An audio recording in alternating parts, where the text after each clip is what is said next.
You're not going to get through there? Yes, I know, it's crazy. You're coming to the farm with us. First thing on the agenda is we have to feed the old Merinos that are out in this paddock just here, I think, because they are going to market today. So we'll get that done. Are we ready to go, little scug? Hang on. We're in gear. That'll help. There we go. We've been having a few issues with this one, so I was wondering if we weren't actually going to go anywhere. Just have a spot where the phone can sit. Oh, you won't believe it.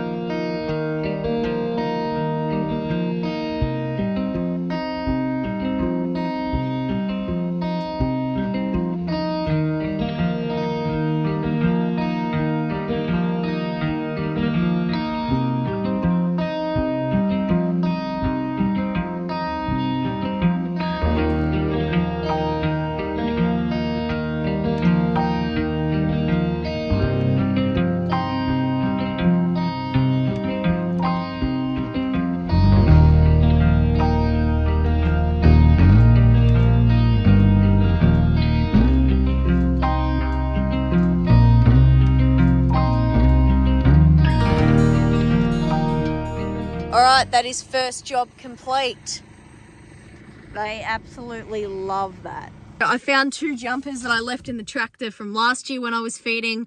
I better take them home so I can wash them and leave them in another vehicle. Next activity is I need to take these Merinos in this paddock up the lane and back to their paddock. Gate is open. Let's go get the sheep.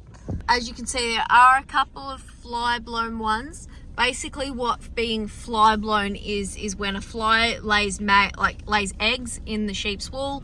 Those eggs hatch into maggots, and then the maggots begin to eat the sheep. What we do is, as we can see with this one here, we shear the wool off, the affected wool, and we go to just outside it, and then we put Click, which is that pink stuff on it, which kills the flies and maggots. Come on, Merinos!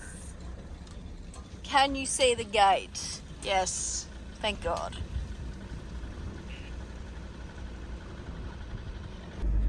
Come on, turn into your paddock. Don't be pests. Come on, chuck a left. Do not walk up the lane.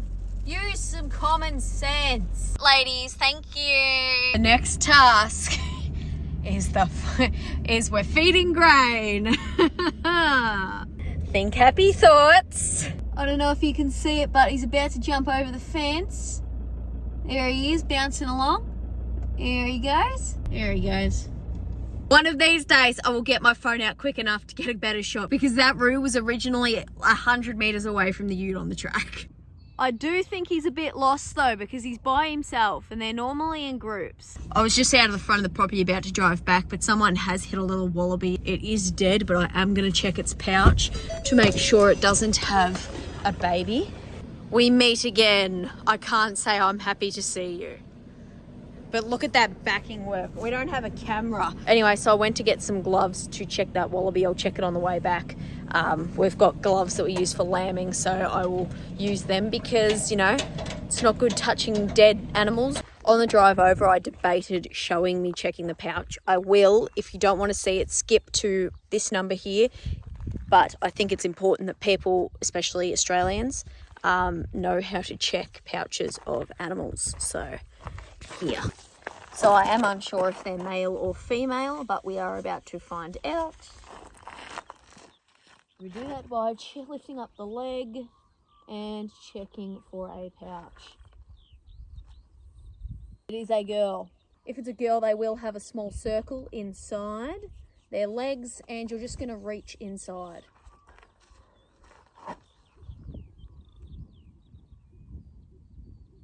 I'm just going to move her away from the road a little bit more so those who do eat her, eagles and stuff that eat her, don't get hit as well. We're back in the Suzuki, bit of an interval between starting to feed grain because I can't get the auger under the silo. So what we're doing is bringing in some Merinos to be mouthed to see which ones are old, which ones are young.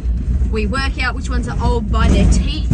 As a sheep gets older, their teeth do thin out and begin to fall out, and basically the animal will starve to death because they can't eat. In regards to the wallaby, I'm going to leave a link in the description to a wildlife page that tells you how to check a pouch and gives you all your safety precautions and all that sort of stuff. So have a look at it, especially if you're Australian. And please be aware that there will be animals out on the side of the road, especially at dawn and dusk. First thing we've got to do is clear a path for the sheep to come in. This is the first mob in the way. You stop being pests and go through the gate. Yes, Typo, get them. Get them. And now they're going to come back here again because they are real pests. It's not like they've been around these sheds for the last 4 months. Just hold your ground, hold your ground.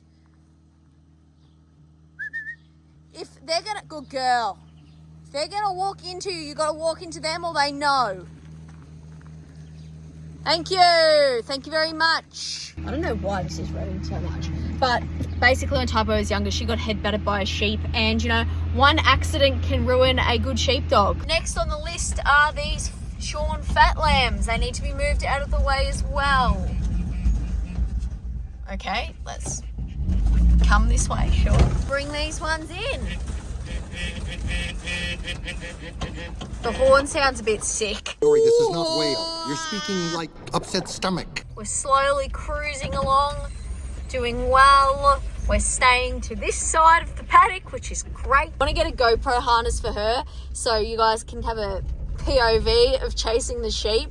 Is that something you'd like to see as well? Funny enough, it's not this way or the other way, even though we've tried this 3 or 4 times now. And they're going back that way now because I have to go over here. All right, we're at the gate again. Are we gonna go through it this time?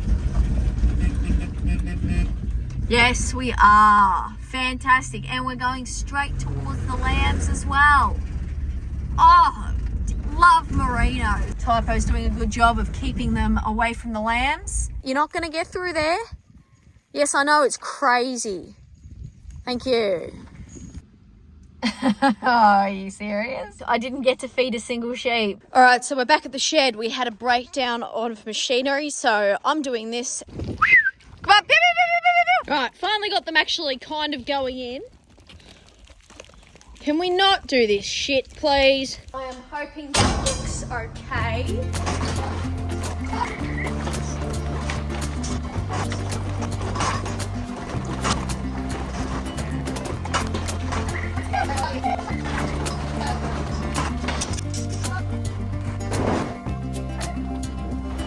Good. This one will be old, I assume.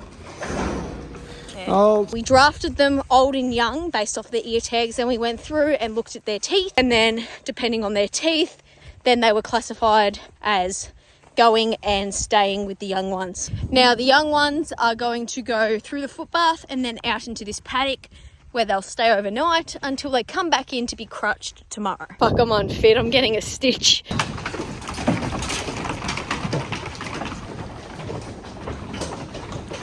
All right, these just need to go down there, and then we need to open this gate so the old ones can go join the others with the hay that we put out this morning.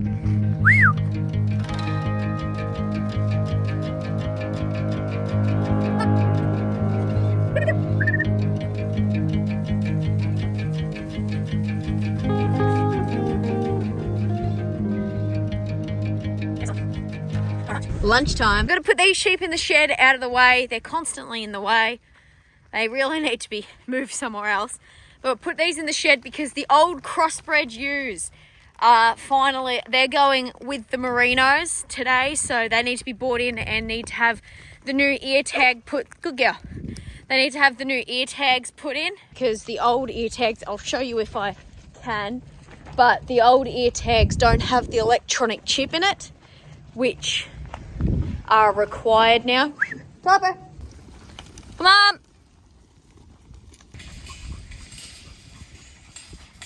So basically they had these ear tags which kind of go around and then over, but now they have to have these ear tags where they're more like this one here.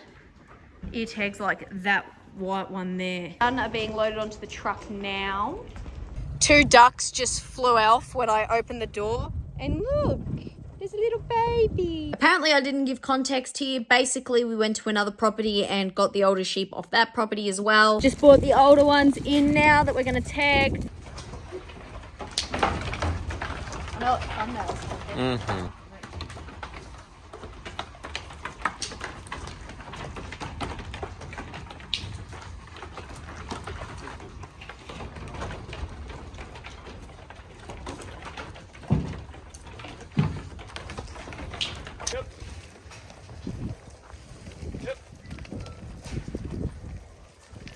Those sheep have been put up, ready to be loaded onto the truck via the race.